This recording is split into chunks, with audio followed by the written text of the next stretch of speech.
Hi friends, ಎಲ್ಲರಿಗೂ ನಮಸ್ಕಾರ. Welcome to Supriya ಪಾಕಶಾಲೆ. ಇವತ್ತು ನಾನು ಸಿಂಪಲ್ಲಾಗಿ ತಿಳಿಸಾರು ಮಾಡೋದು ಹೇಗೆ ಅನ್ನೋದನ್ನು ಇವತ್ತಿನ ವೀಡಿಯೋದಲ್ಲೇ ತಿಳಿಸ್ಕೊಡ್ತಾ ಇದ್ದೀನಿ. ಈ ವಿಡಿಯೋ ನಿಮಗೆ ಇಷ್ಟ ಆಗುತ್ತೆ ಅಂತ ಅಂದ್ಕೊಳ್ತಾ ಇದ್ದೀನಿ. ಇಷ್ಟ ಆದರೆ ಲೈಕ್ ಆ್ಯಂಡ್ ಶೇರ್ ಮಾಡೋದನ್ನು ಮಾತ್ರ ಮರಿಬೇಡಿ. ಓಕೆ ಫ್ರೆಂಡ್ಸ್, ಇವಾಗ ಯಾವ ಥರ ಮಾಡೋದು ತಿಳಿಸಾರು ಅನ್ನೋದನ್ನು ನೋಡ್ಕೊಂಬರೋಣ. ಈ ವೆರೈಟಿ ಆಗಿರುವಂತಹ ಸಾರು ನೀವೇನಾದರೂ ಮಾಡಿ ಕೊಟ್ರಪ್ಪ ಅಂತಂದರೆ ಮಕ್ಕಳಿಗೆ ಹಾಗೂ ದೊಡ್ಡವರಿಗೆ ಆರಾಮಾಗಿ ಖಾಲಿ ಆಗುತ್ತೆ. ನಿಜವಾಗ್ಲೂ ಹೇಳ್ಬೇಕಂದ್ರೆ ತುಂಬಾ ಸಿಂಪಲ್ಲಾಗಿ ಹಾಗೂ ಈಸಿಯಾಗಿ ಮಾಡುವಂಥ ತಿಳಿಸಾರು ಅಂತಲೂ ಹೇಳ್ಬೋದು. ಇವಾಗ ಯಾವ ಥರ ಮಾಡೋದು ಅನ್ನೋದನ್ನು ನೋಡ್ಕೊಂಬರೋಣ. ಒಂದು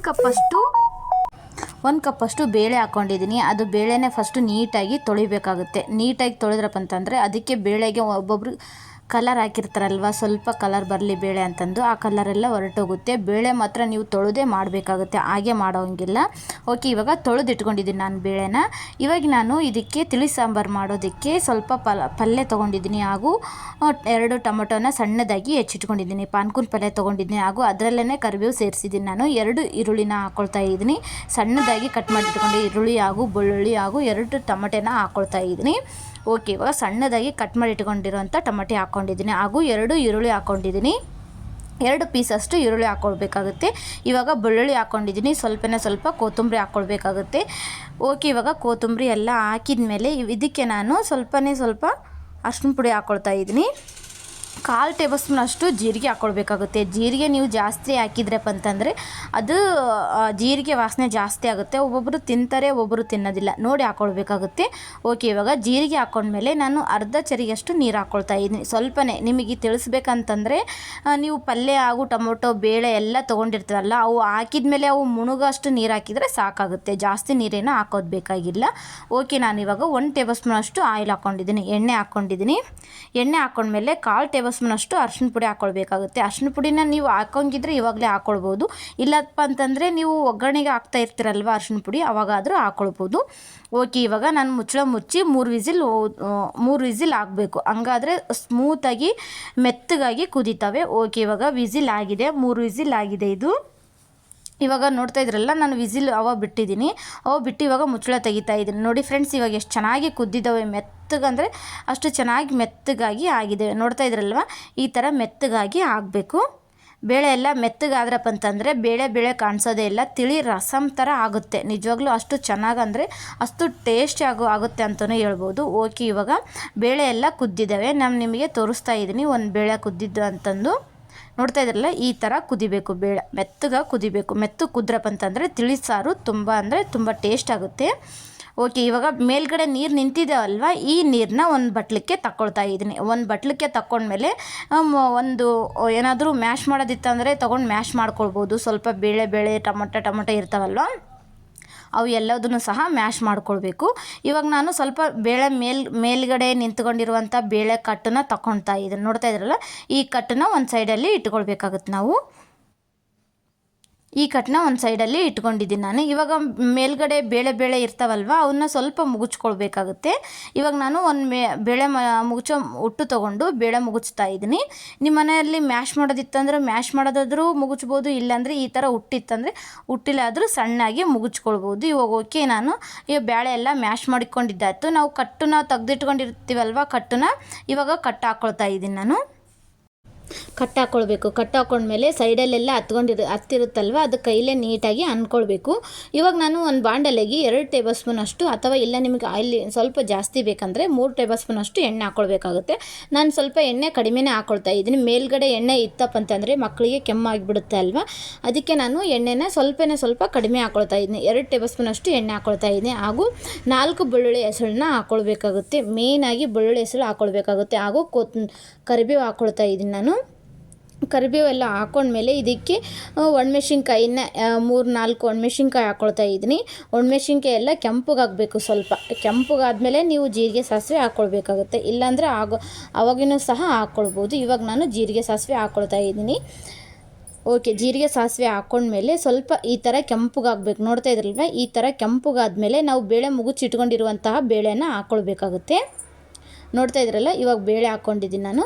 ಓಕೆ, ಇವಾಗ ಬೇಳೆ ಹಾಕಿದ್ಮೇಲೆ ನಿಮಗೆ ಎಷ್ಟು ಬೇಕು ಅನಿಸುತ್ತೆ ತಿಳಿಸಾರು ಅಷ್ಟಕ್ಕೆ ನೀವು ನೀರು ಹಾಕ್ಕೊಳ್ಬೇಕಾಗುತ್ತೆ. 2 ಗ್ಲಾಸ್ ನೀರಾದರೂ ಹಾಕ್ಕೊಳ್ಬೋದು, ಇಲ್ಲ 1 ಗ್ಲಾಸ್ ಆದರೂ ನೀರು ಹಾಕ್ಕೊಳ್ಬೋದು. ನೀವು ಎಷ್ಟು ಜನ ಇರ್ತೀರೋ ಅಷ್ಟು ಜನಕ್ಕೆ ನೋಡಿ ಮಾಡ್ಕೊಳ್ಬೇಕಾಗುತ್ತೆ.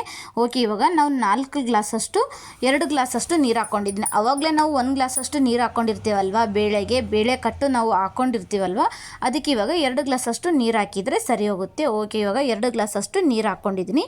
ಹಾಕ್ಕೊಂಡ್ಮೇಲೆ ನೋಡ್ತಾ ಇದ್ರಲ್ಲ, ಈ ಥರ ಮೇಲ್ಗಡೆ ಎಲ್ಲ ನಿಂತ್ಕೊಂಡಿರುತ್ತೆ.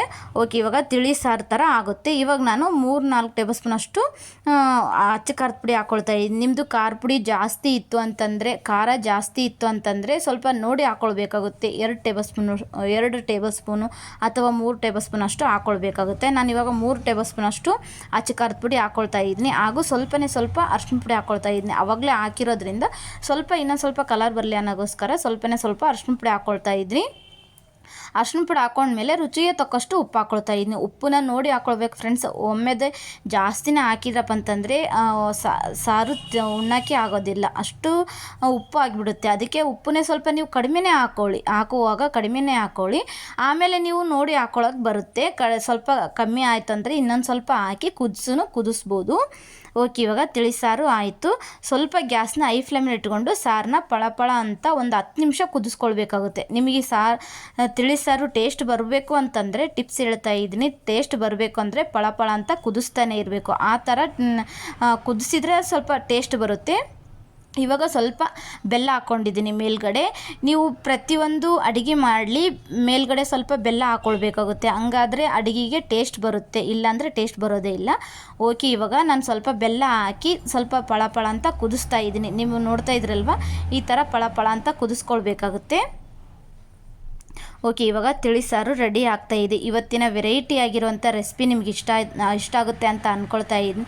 ಇಷ್ಟ ಆದರೆ ಲೈಕ್ ಆ್ಯಂಡ್ ಶೇರ್ ಮಾಡೋದನ್ನು ಮಾತ್ರ ಮರಿಬೇಡಿ. ಇನ್ನೂ ಸಬ್ಸ್ಕ್ರೈಬರ್ ಆಗಲಾರ್ದ ನೋಡ್ತಾ ಇದ್ದೀರಾ, ಪ್ಲೀಸ್ ಬೇಗ ಸಬ್ಸ್ಕ್ರೈಬರ್ ಆಗಿ ಅಂತ ಕೇಳುತ್ತಾ ಮುಂದಿನ ಹೊಸ ವಿಡಿಯೋದೊಂದಿಗೆ ಮತ್ತೆ ಬರ್ತಾ ಇದ್ದೀನಿ. ಪ್ಲೀಸ್ ಸುಪ್ರಿಯ ಪಾಕಶಾಲೆಗೆ ಸಪೋರ್ಟ್ ಮಾಡಿ. ಹಾಗೂ ಇನ್ನೂ ಸಬ್ಸ್ಕ್ರೈಬರ್ ಆಗಲಾರ್ದ ನೋಡ್ತಾ ಇದ್ದೀರಾ ಅಂತಂದರೆ ಪ್ಲೀಸ್ ಸಬ್ಸ್ಕ್ರೈಬರ್ ಆಗಿ ನೋಡಿ ಅಂತ ಕೇಳುತ್ತಾ ನಮಗೂ ಸಹ ಹೆಲ್ಪ್ ಆಗುತ್ತೆ. ನೀವು ಸಬ್ಸ್ಕ್ರೈಬರ್ ಆಯಿದ್ರು ಮತ್ತು ಹಾಗೂ ನಿಮ್ಮ ಫ್ರೆಂಡ್ಸ್ಗೂ ಫ್ಯಾಮಿಲಿ ಮೆಂಬರ್ಸ್ಗೂ ತಿಳಿಸಿದ್ರಪ್ಪ ಅಂತಂದರೆ ನಮಗೂ ಸಹ ಸ್ವಲ್ಪ ಹೆಲ್ಪ್ ಆಗುತ್ತೆ ಅಂತ. ಓಕೆ, ಇವಾಗ ತಿಳಿಸಾರು ರೆಡಿ ಆಯಿತು. ನೋಡ್ತಾ ಇದ್ರಲ್ಲ, ಈ ಥರ ಪಳ ಅಂತ ಒಂದು 10 ನಿಮಿಷ ಕುದಿಸಿದ್ರೆ ಸಾಕು. ತಿಳಿಸಾರು ಅಲ್ಲಿ ಟೇಸ್ಟ್ ಬರುತ್ತೆ. ಮೇಲ್ಗಡೆ ನಾನು ಒಂದು ಸ್ವಲ್ಪ ಕೊತ್ತಂಬರಿನ ಹಾಕ್ಕೊಳ್ತಾ ಇದ್ದೀನಿ. ಕೊತ್ತಂಬರಿ ಹಾಕೊಳ್ಳೋದ್ರಿಂದ ಮೇಲೆ ಸ್ವಲ್ಪ ಟೇಸ್ಟ್ ಬರುತ್ತೆ, ಹಾಗೂ ನೋಡೋಕ್ಕೂ ಚೆನ್ನಾಗಿರುತ್ತೆ ಅನ್ನೋಗೋಸ್ಕರ ಕೊತ್ತಂಬರಿ ಹಾಕ್ಕೊಳ್ಬೇಕಾಗುತ್ತೆ. ಈ ಥರ ಒಂದು 10 ನಿಮಿಷ ಗ್ಯಾಸ್ ಮೇಲೆ ಬಿಟ್ಟು ನೀವು ಒಂದು ಸ್ವಲ್ಪ ಮೇಲ್ಗಡೆ ಸ್ವಲ್ಪ ಮುಚ್ಚಳ ಮುಚ್ಚಿ ಗ್ಯಾಸ್ನ ಲೋ ಫ್ಲೇಮಲ್ಲಿ ಇಟ್ಕೊಂಡು ಕುದಿಸಿದ್ರಪ್ಪ ಅಂತಂದರೆ ಸಾರು ಟೇಸ್ಟ್ ಬರುತ್ತೆ ಅಂತಲೂ ಹೇಳ್ಬೋದು. ಓಕೆ, ಇವಾಗ ಸಾರು ರೆಡಿ ಆಯಿತು. ಇವಾಗ ನಾನು ಒಂದು ಬಟ್ಲಕ್ಕೆ ಸರ್ವ್ ಮಾಡ್ತಾ ಇದ್ದೀನಿ. ಇದನ್ನು ನೀವು ಇಡ್ಲಿಯಲ್ಲೇ ಆದರೂ ಸರ್ವ್ ಮಾಡ್ಬೋದು, ಇಲ್ಲಂತಂದರೆ ಅನ್ನದಲ್ಲೇ ಆದರೂ ಸರ್ವ್ ಮಾಡ್ಬೋದು. ತುಂಬ ಅಂದರೆ ತುಂಬ ಟೇಸ್ಟಿಯಾಗಿರುತ್ತೆ ಅಂತಲೂ ಹೇಳ್ಬೋದು. ಇದಕ್ಕೆ ನೀವು ಸ್ವಲ್ಪ ಸಾಂಬಾರು ಪುಡಿ ಸೇರಿಸಿದ್ರಪ್ಪ ಅಂತಂದರೆ ಇಡ್ಲಿ ಸಾಂಬಾರು ರೆಡಿಯಾಗುತ್ತೆ. ತಿಳಿಸಾರು ಜೊತೆಗೆ ಇಡ್ಲಿ ಸಾಂಬಾರನ್ನು ಸಹ ರೆಡಿಯಾಗುತ್ತೆ. ಓಕೆ, ಇವಾಗ ರೆಡಿಯಾಗಿದೆ. ಇದನ್ನೇ ನಾನು ಒಂದು ಬಟ್ಲಕ್ಕೆ ಸರ್ವ್ ಮಾಡ್ತಾ ಇದ್ದೀನಿ. ಓಕೆ, ನೋಡಿ ಫ್ರೆಂಡ್ಸ್, ಹೇಗಾಗಿದೆ ಅಂತ ತಿಳಿಸಾರು ರೆಡಿ ಆಯಿತು. ಈ ಸಾರನ್ನ ನೀವೇನಾದರೂ ಮಕ್ಕಳಿಗೆ ಹಾಗೂ ಹಿರಿಯರಿಗೆ ಮಾಡಿಕೊಟ್ರಪ್ಪ ಅಂತಂದರೆ ಅವ್ರಿಗೆ ಏನಾದರೂ ಜ್ವರ ಬಂದಿದ್ದು ಅಂತಂದರೆ ಜ್ವರ ಎಲ್ಲ ಮಾಯಾಗಿ ಹೋಗ್ತವೆ. ಅಷ್ಟು ಚೆನ್ನಾಗಿರುವಂಥ ತಿಳಿಸಾರು ರೆಡಿ ಆಯಿತು. ಇವಾಗ ನಾನು ಒಂದು ಬಟ್ಲಿಕ್ಕೆ ಸರ್ವ್ ಮಾಡ್ತಾ ಇದ್ದೀನಿ. ನೋಡಿ ಹೇಗಾಗಿದೆ ಅಂತ ತಿಳಿಸಾರು.